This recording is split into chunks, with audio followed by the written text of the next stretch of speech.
Hey, welcome to my channel. And if you're new, please subscribe. This month of May is Mental Health Awareness Month. And with me today, I have someone special who is going to take us through things we need to know with child mental health. So, welcome with me, Faith, who is a child therapist and also psychologist. Thank you. Welcome, Faith. Thank you so much, Lucy. My name is Dr. Faith Nakalema Lubundule. I'm married. I'm a mother. I'm a career woman and a minister. Oh, wow. Yes. So, Faith, in regard to child mental health, how can you break it down to us for someone to understand child mental health? First and foremost, we need to understand what is child mental health. What is it all about? What I can say about child mental health, it's more of developmental, learning, healthy social behaviors or skills that can help a child to cope with problems. So when a child is able to have the social survival skills like the negotiation skills, decision-making skills, assertive skills, they can help him or her to solve his or her own problem. So what are those mental health? How would you identify like mental health in children? How do you identify it? How do you notice that your child has maybe mental health issues? As a parent, as a mother, first of all, you have to understand the child's personality. When you understand the child's personality, who is this child? What makes him happy? Is he this extrovert child? Is he this introvert child? Like the introverts, I mean these children who are so quiet. I know. And does everything with actions than words. Then the extroverts, they are more of the verbal. They speak out. In other words, when they have any problem, they are free to come to you and they're like, "Mommy, this is what is not going on right." And if they're these introverts, they'll keep quiet and you just notice with actions. So I think however, you need to learn how to deal with your child according to their characteristics. Their personality, yes, but it is also important to note the hobbies of your child, also to understand the patterns, like sleeping patterns of your child, the eating patterns of your child, whether this is average. Did you know that children, by the way, differ? When it is an adolescent stage, children have got some kind of eating disorders. Eating disorders. What are the eating disorders? Now, the eating disorders, you find someone who eats very little food and tells you that I'm maintaining a figure.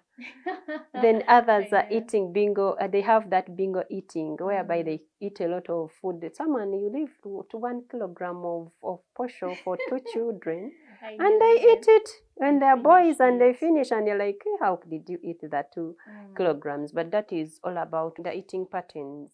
Then you should also be aware of the tantrums. If the child is withdrawing also or something that he or she used to like. If these are the children with some kind of playing materials, probably the child used to bring all the playing materials and puts them all on the floor.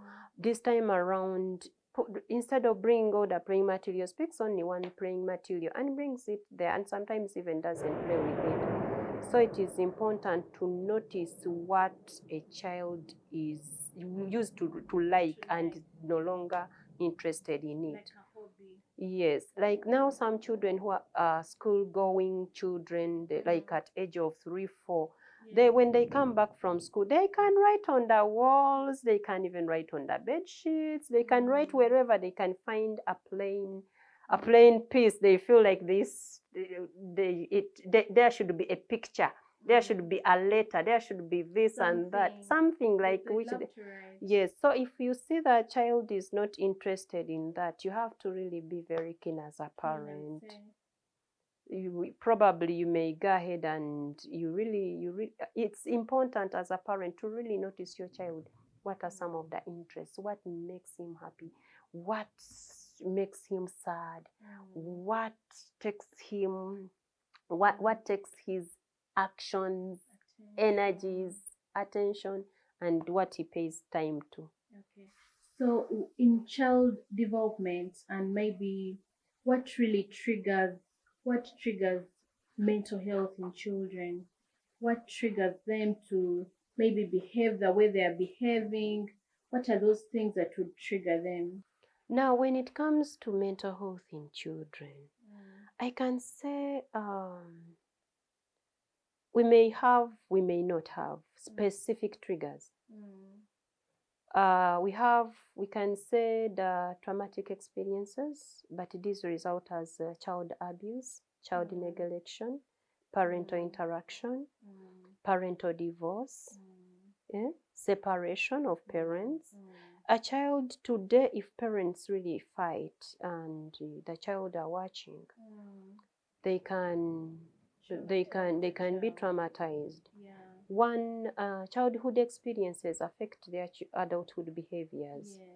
And you find that at the end of it all, a child, when he's not subjected to parental love, parental care, parental interaction, the child are more likely to be affected. And at the end of it all, it is important to try as much as we can to avoid child abuse. There are types of child abuse. How are the children abused at home, at school? Now, there is emotional abuse. And did you know that missing out lunch, breakfast, or dinner with your child, it is emotional violence? Because there is that kind of attachment children feel when they are seated on a dining table with their parents. Yeah, like the children need time. Like as a parent, you need to give your kids time so that you fill in that gap of child neglect, to make them feel like they're alone. They need to feel safe around you. Yes, the emotions around them, they may even not speak out. Like, mommy, what you did was wrong. They can't even tell you. But when you are on a dining table, children are freely to share how they are feeling, and even that kind of time, the 30 minutes, the 20 minutes we spend on a dining table can change someone's health and even a career path. So then the physical abuse. The physical abuse, someone once is beaten, once they are beaten, the verbal abuses that we do, in fact, they keep it. They keep it. Something that you tell a child will never be forgotten. So how do you help your child forget certain things already? Like, for example, you beat. How do you discipline a child? If you say like beating, they will not forget it. What's the right way to discipline these kids so they can be in proper mental health, but even still disciplined very well? Now, one thing you should avoid as a parent, you should avoid as much as you can this child not to know how you discipline them. For example, a child can maybe break your iPhone, that new phone, which is so costly, and a child alone, him or herself is like, mommy is going to kill me. Mommy and say, daddy and say. And once this child feels that mommy is going to kill him or her, is expecting all the kind of abuse, all the kind of punishments that he or she might think. But then when you tell this child, you know what, it was accidental. Mommy, I'm sorry, it was accidental. It is okay. The child will be like, really? Mommy has not punished me. Then if next time a child does something, and then you caution him. One time the child, if he does something and then you beat him, will never understand you. As long as you don't let a child to understand you. Like I said, I'm a mother of 4. And I have this boy. Whenever he does something, he knew that every time mommy could just slap, you just do like this, and then mommy slaps here. So one time he did something, and then I called him, come. When he came, he did like this. He thought I was going to beat here. And you didn't. No, I didn't. I told him, my son, next time don't do it. He couldn't believe it. So he went. Next time when he did something, I punished him with caution. By the way, when you're disciplining a child, it's important, even a young child of 6 months, 1 year, it's important to always punish them with caution. Never do this because you get this. When you do this, you get that. So it's important to tell them whatever they do, whatever punishment. In fact, when you're punishing a child, it's better you tell them why you're punishing them. Yeah, the reason. And then the repercussion of what they have done, so that they know that mommy doesn't just like to beat us. But you can discipline a child without, not every time like beatings. You can choose to say that there is this size between 3 to 5 or 6 years. When you tell them, I've checked you, you're not my friend, that one alone can make the child to roll on the floor, saying that mommy has checked me. That one alone, it is enough punishment to them. But when you tell them, no, I love you, they will come and give you even a hug. So there's something you talked about. You talked about tantrums. Yes. As a parent, how do you deal with those tantrums? Also, in what aspect to mental health are those tantrums? How do you deal with them? How do you, for example, most times, most mothers are like working mothers. They are not available for their children. You talked about child neglect. How do you deal with tantrums when they have little time that they spend with their children? What would you share about that? Now, when you talk about tantrums, these are emotional behaviors.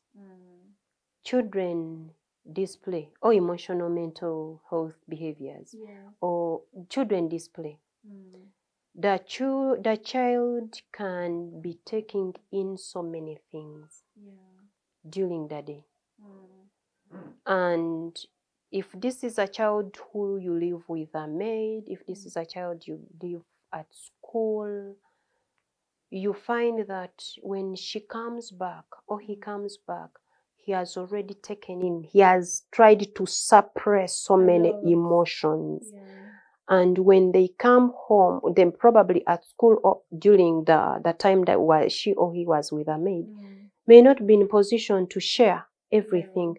So when you are a mother, then the child comes and feels of expressing his emotions to you by showing that, by now throwing the tantrums, now when a child, it's not because the child wants to throw tantrums. You need to understand what might have happened. That is why you need to give them time to listen to them. At least that the child, there are those who may not even be able to tell you. Just something small like this will switch them off and they start crying, they start throwing tantrums. If this is a child who you will tell, you go and wash these utensils, they will be like, but mommy, I'm going to wash them. Every time, mommy, I'm going to wash them. Then when you insist, the child will go and then you will hear the saucepans rolling on the floor. And you will be like, what has happened? That is some of the ways by the they show that they are tantrums.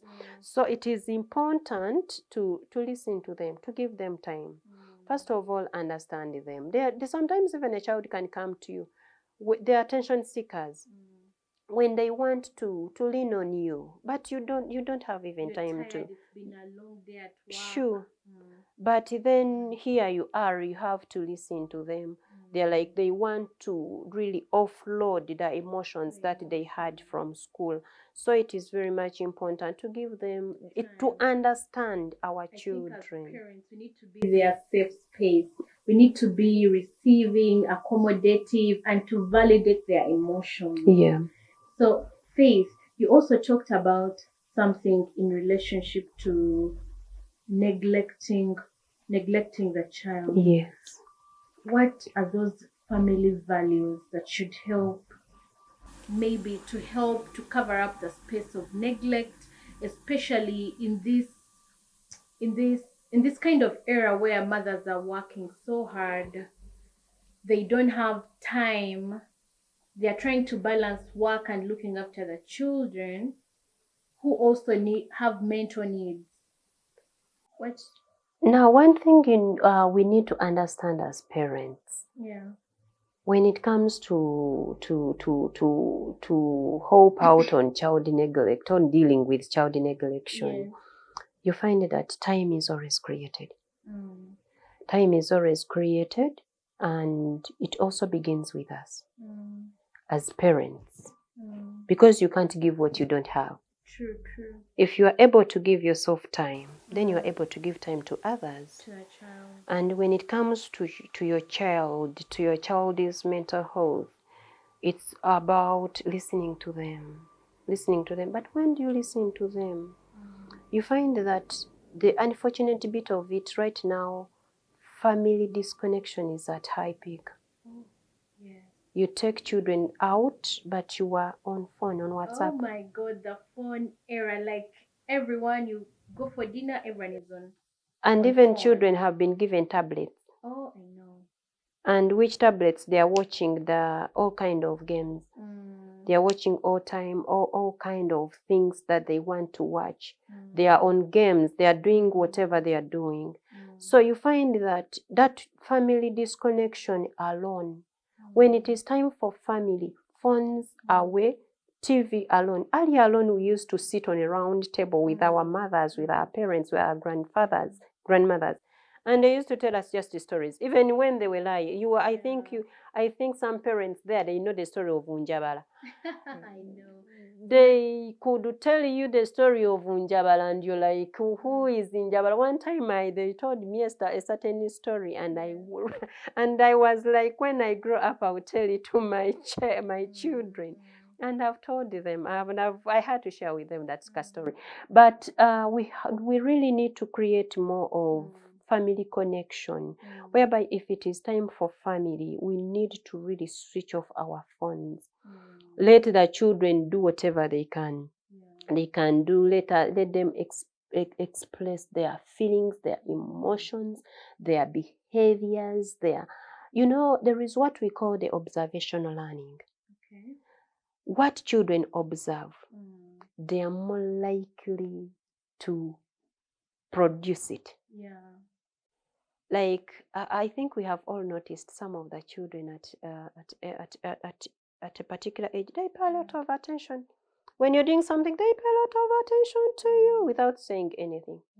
Then after they store it, tomorrow they will produce it. Now it is upon you as a parent to either motivate or to punish. When you either to reward or to punish. And when you're rewarding, that means the behavior should continue. If you punish, then the behavior shouldn't continue. But as I say that as you are punishing this child, it's good you punish with caution. So when you are rewarding, please reward them. It's not all about the money, the what, but even telling them, wow, you've done it. You're excellent. You're good. I love it. You are the best. Come, my girl. Come, my angel. You are my superhero. You are my superstar. Those praises, by the way, push a child to run another milestone in life. Yeah. So I hope you've had parents that your childhood experience play a big role in your adult behavior. So make so many memories with your children.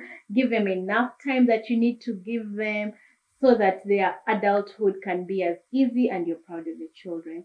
So Faith, as we are ending up, I wanted to ask you, what are those points, what are those things a parent should change maybe in their lifestyle, change in how they interact with their children, so that kids can mentally be fine? Oh, now when it comes to parents, I can say that it is very much important to manage their expectations. They need we need, as parents, we need to understand that our children are unique in their own ways. We shouldn't generalize any child. because the firstborn is this, so the lastborn is this. No. Yeah, raising the expectation of each child according to another child. No. We have to manage our expectations because high expectations with low interactions can affect children's behavior. What do you mean deeper, like high expectations with low interaction? Now, as parents, we think we have given the best by paying a lot of school fees in good schools. I know. And even packing for these children whatever they want, giving them some good pocket money. But we have not sat down to listen to what these children, by the they love to do in like the career path. Yeah. We have not sat down with these children to understand their career path. Because I wanted to be a doctor, a medical doctor, much as I'm a doctor, but by philosophical. Yeah. So if I wanted to be a medical doctor, I would also love my child to be a medical doctor. But when actually, since this child is even a singer, they have different careers. Someone is maybe a footballer, and is a lady. And you're like, how can you shame the family? You know, you are the firstborn. Some of us, we want our children to be lawyers, engineers, medical doctors. But if a teacher tells you that I want to be a model, how would you feel, madam? How do you feel, Lucy? How will you feel? I think for me it's different. Like in this era, is so different. It's good for someone to do something they are passionate about. I feel for me it's very okay. My child can pursue anything according to what they really feel they love to do. So I think it's listening to them and know what they want than pursuing my expectations. I want a lawyer, I want a doctor. Yeah.